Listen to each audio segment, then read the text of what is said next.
여러분 안녕하세요. 오늘은 교과서 100쪽에 나와 있는 문화여행에 대해서 확인을 해보도록 하겠습니다. 문화는 다양한 측면을 가지고 이야기할 수 있을 텐데요. 우선 문화라는 의미를 보시면 여기 있는 것처럼 인간이 만들어낸 산물로 각기 다른 독특한 문화 경관을 형성한다라고 되어 있습니다. 그 주제로는 종교, 건축, 음식, 예술 등이 나와 있고요. 이러한 다양한 문화 지역을 형성하면서 세계를 모자이크처럼 구성을 하고 있고요. 우리는 우리와 다른 종교, 그 다음에 건축물, 음식, 예술 등을 구경하며 여행을 통해서 다양한 문화를 경험하는 이런 여행을 다니는 게 바로 이 단원의 주제라고 생각을 하시면 되시겠습니다.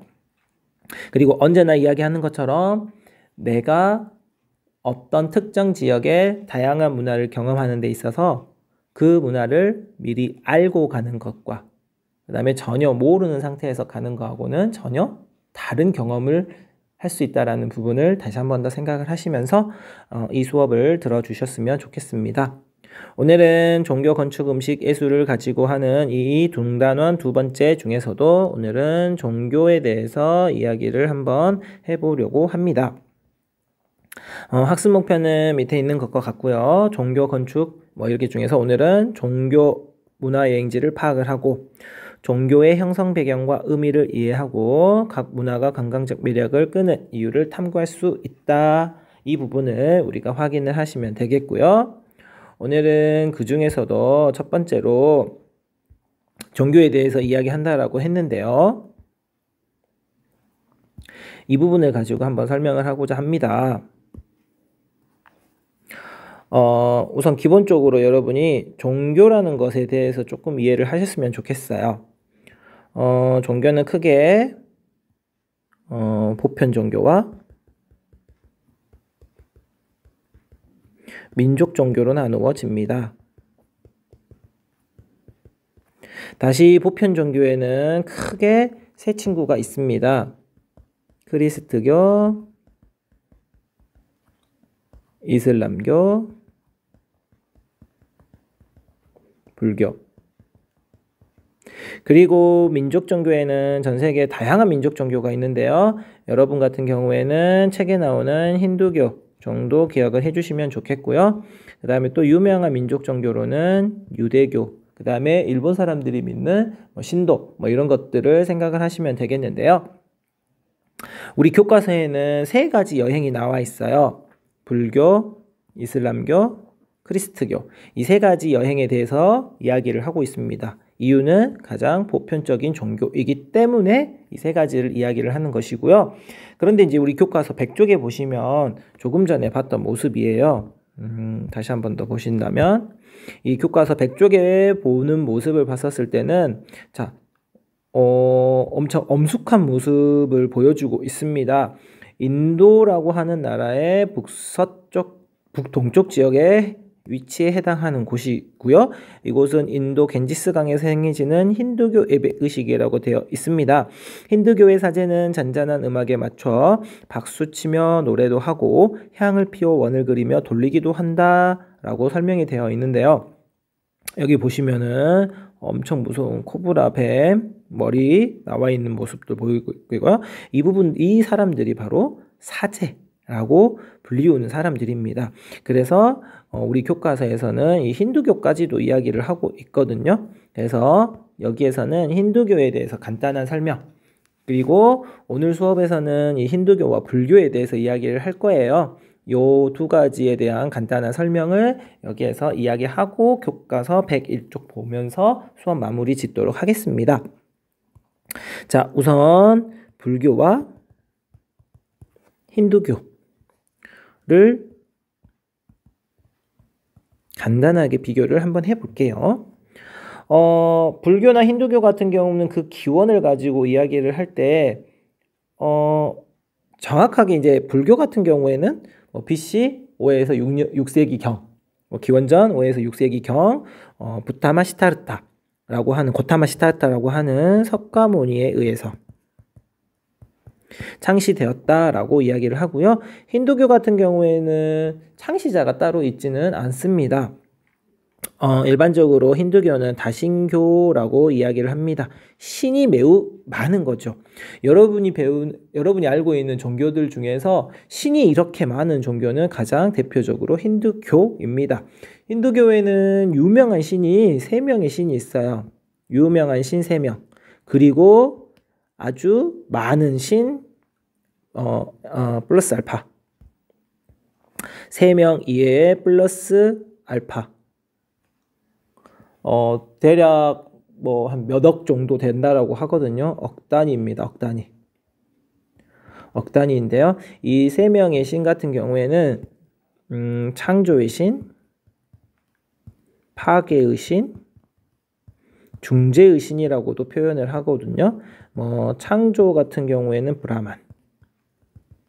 브라흐만, 그다음에 파괴 같은 경우에는 발음에 주의하셔야 됩니다. 시바. 그리고 중재 같은 경우는 비슈누. 이런 식으로 표현을 하거든요. 이제 이 3명의 신이 가장 대표적인 신이고, 이 외에도 몇 억의 2, 3억 넘어가는 다양한 신들이 있습니다. 그래서 힌두교 사원에 가보면은요, 여러 신들을 조각해 놓은 다양한 모습들을 볼 수 있고요. 불교 같은 경우에는요, 신이 존재하지는 않습니다. 조금 전에도 이야기했던 것처럼 고타마 시타르타라고 하는 석가모니에 의해서 창시가 되었거든요.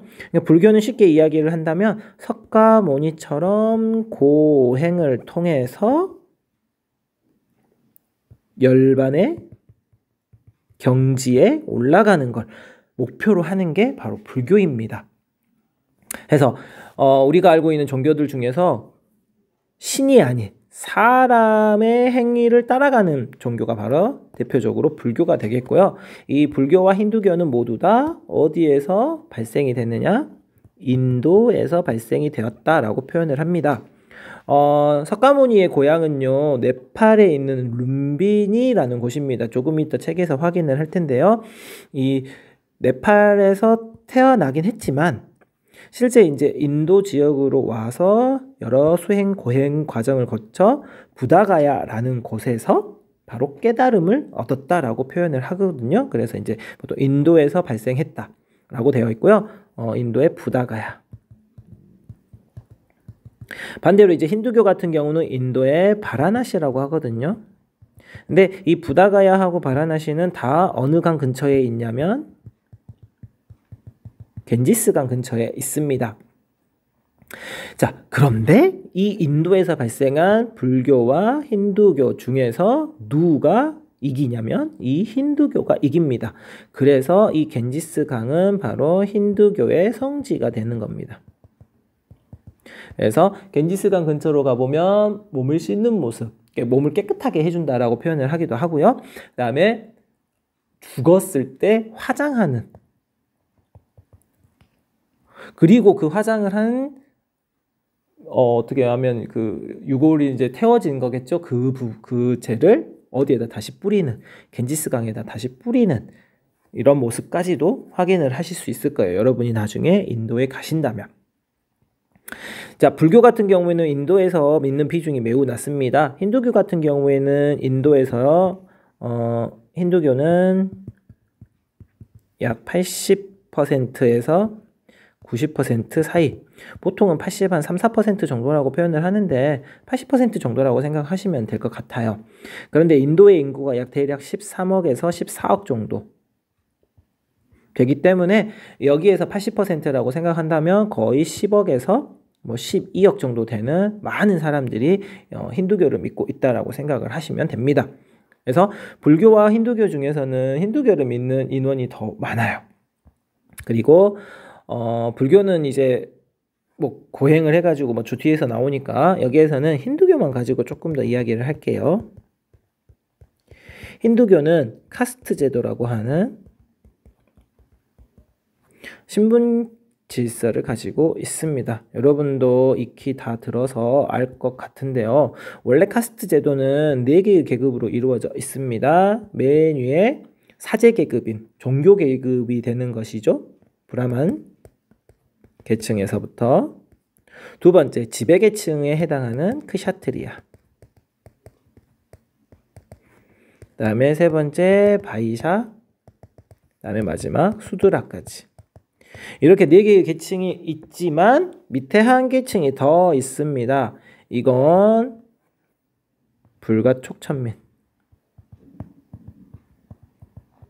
이라고 불리는 하리잔, 이렇게 표현을 하거든요. 근데 이 카스트 제도가 지금 인도에서는 거의 없어지고 혹은 없애고 있다라고는 하지만 여전히 카스트 제도는 존재하고 있고 신분상의 이동이 매우 어렵다라고도 표현을 하고 있습니다. 뭐 대학교 입시라든지 아니면은 뭐 회사 채용하는 데 있어서, 인재 채용하는 데 있어서 각 계층별로 인원을 뽑는 뭐 비율이 정해져 있다라고도 표현을 할 정도고요. 그래서 힌두교 같은 경우에는 다신교이다, 이렇게 카스트 제도가 있다, 그리고 인도에서 막 10억 이상의 사람들이 믿고 있다, 뭐 여러 다양한 모습들을 생각을 하시면 되겠고, 이 다신교 중에서도 세계의 신이 존재하고 있다, 뭐 이 정도 여러분이 카스트 제도 가지고 이야기를 할 수 있으면, 힌두교 가지고 이야기할 수 있으면 참 좋겠습니다. 자, 그럼 이어서 우리 교과서를 가지고 한번 확인을 해보도록 하겠습니다. 자, 종교여행입니다. 종교여행. 종교여행은 종교와 관련된 성지 등 종교적으로 의미 있는 지역을 둘러보며 종교적 건축물과 풍습 등을 살펴보는 여행이다. 즉, 자신이 믿는 종교의 성지를 방문하여 종교에 대한 믿음을 한층 돈독히 하거나 다른 종교를 더 잘 이해하기 위해 관련된 지역으로 떠나는 여행을 말한다. 세계에는 불교, 크리스트교, 이슬람교 등 다양한 종교가 분포하고 있으며 여행자는 종교적 관심을 가지고 종교와 관련이 있는 지역을 방문한다. 자, 이 3가지의 종교를 보고 무엇이라고 표현을 한다? 조금 전에 이야기했던 것처럼 보편 종교라고 표현을 합니다. 자, 오늘은 그 중에서도 불교와 관련된 내용까지 확인을 하고 마치도록 하겠습니다. 자, 불교는요, 여러분 책 바로 여기 오른쪽에 보이는 인도라고 하는 나라가 있습니다. 인도라는 나라는 다음과 같이 이 지역이 바로 인도가 되겠습니다. 인도에서도 오른쪽 위쪽으로 가보면 부다가야라고 되어 있는데, 자, 바로 이곳이 불교의 발상지라고 이야기를 합니다. 자, 보면 뭐 사르나트도 있고요, 룸비니도 있는데 룸비니 같은 경우 밑에 설명이 되어 있어요. 설명이 있으니까 설명을 가지고 한번 확인을 하겠습니다. 불교 여행이란 불교 신도들이 불교 성지를 순례하는 여행뿐만 아니라 일반인들이 불교 국가를 방문하여 불교와 관련 있는 문화와 유적을 둘러보는 여행을 말한다. 불교 여행의 대상이 되는 국가로는 네팔, 타이, 미얀마, 중국 등이 있습니다. 물론 여기에 빠져있는 인도도 불교 여행의 대상이 되는 국가이기도 합니다. 불교 여행에는 4대 성지, 즉 부처가 탄생한 네팔의 룸비니. 자, 룸비니라는 지역은요, 부처님이 고타마 시타르타가 탄생한 지역입니다. 이 지역에 왕자로 태어났다라고도 이야기하죠. 다음 2번째 지역으로는 깨달음을 얻은 인도의 부다가야. 자, 그래서 깨달음을 얻었기 때문에 이곳에서 불교라는 종교가 탄생이 됐다라고 표현을 해요. 그래서 실제로 불교의 기원지는 네팔이 아니라 인도라고 표현을 합니다. 그리고 최초로 설법한 사원이 있는 인도의 사르나트. 자, 최초로 설법까지도 했죠. 불교의 교의를 풀어 밝혀주는 거라고 되어 있겠고요. 다음에 열반에 들어간 인도의 쿠시나가르를 많이 방문한다라고 되어 있어요. 그래서 실제로 불교 여행과 관련된 가장 대표적인 나라를 이야기하라고 한다면 어떻게 생각하면 인도가 됩니다. 하지만 여기 보면 여행의 대상이 되는 국가로 이거를 주로 이야기하는 이유는 현재 인도에는 불교를 거의 믿지 않기 때문에, 힌두교가 거의 대부분이기 때문에 불교를 많이 믿는 국가를 찾아갈 수밖에 없는데요. 가장 대표적인 나라가 바로 타이와 미얀마입니다. 타이와 미얀마, 태국 같은 경우, 미얀마 같은 경우는요, 불교를 믿는 비중이 거의 70%에서 90% 가까이 이렇게 높게 나타나고 있거든요. 특히 이제 태국 같은 경우, 타이 같은 경우에는 젊은 남자 같은 경우에 성인이 되었을 경우 탁발하는 행위 혹은 승려가 된다라는, 그러니까 승려가 한번 됐다가 나와야지만 성인으로서 인정이 되는 이런 내용들까지도 여러분이 들어본 적은 있을 것 같아요. 여기 또 내용을 보시면 여행을 다니다 보면 보리수 아래 또는 탑 주위를 탑돌이하면서 기도하는 승려나 신자들을 볼 수 있다. 한편 성지의 주변 새벽거리에서는 탁발하는 승려들의 행렬과 시주를 하는 사람들의 모습을 볼 수 있다고 되어 있는데요. 탁발은 여기 나와 있습니다. 승려들의 생활 방식이자 수행 방식으로 경문을 외면서 집집을 다니며 음식을 얻는 거라고 되어 있습니다. 그래서 이렇게 음식을 얻는다라는 건 누군가는 준다라는 거죠. 이렇게 주는 걸 시주라고 표현을 합니다. 이렇게 베풀므로써 사람들은 자기의 잘못을 없앨 수 있다. 그리고 이 탁발을 하는 거는 내가 힘들게 다니면서 고행을 통해서 열반의 경지에 올라갈 수 있다. 요거를 위해서 사람들은 또 이렇게 한다라는 거겠죠.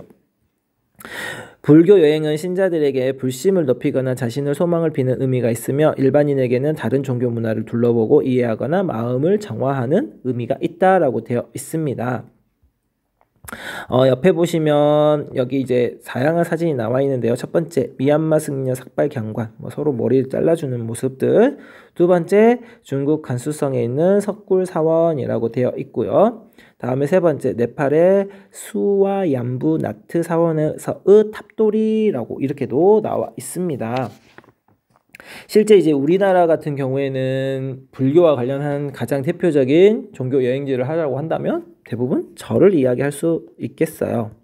우리나라의 절 같은 경우에는 고려 시대까지만 하더라도 도시 근처, 그냥 쉽게 이야기하면 시내에 다 절이 다 있었었는데 조선으로 넘어오면서 유교 사상으로 하면서 숭유 억불 정책으로 넘어가잖아요. 그러면서부터 절이 자꾸 산속으로 들어가게 되는 겁니다. 그래서 이제 거의 대부분 산 속에 절이 있는 모습들을 많이 볼 수 있겠고요. 우리나라는 또한 불교 국가라고 하기도 어렵고 크리스트교 국가라고 하기도 어렵지만 사람들 보면은 불교를 믿는 신자 수가 의외로 많다라는 걸 여러분이 기억을 하시면서 접근을 하시면 좋겠습니다. 자, 마지막으로 이제 다음 시간하고도 연결이 되겠지만 종교 여행을 할 때 팁입니다. 종교마다 복장의 금기사항이 많습니다. 기본적으로 단정한 옷차림을 해야 된다라는 거. 이 종교 복장과 관련해서는 이제 다음 시간에 배울 이슬람교에서 조금 더 확인을 하면 되겠고요. 신례를 관람할 때는 예배를 드리는 성직자나 신도에게 방해되지 않도록 엄숙한 태도를 취해야 되겠고요. 박물관이나 기념관 방문 시 입장 대기 시간이 있습니다. 충분한 시간적 여유를 가지도록 하겠고요. 내부 사진 촬영을 제한하는 장소가 많습니다. 안내를 받거나 촬영이 가능한지를 확인한 후 촬영하셔야 되겠습니다. 자, 이런 부분들을 확인하면서 오늘 수업은 여기까지 마치겠고요. 다음 시간에는 102쪽에 나와 있는 크리스트교와 이슬람교에 대해서 확인을 하도록 하겠습니다. 모두 수고 많으셨습니다.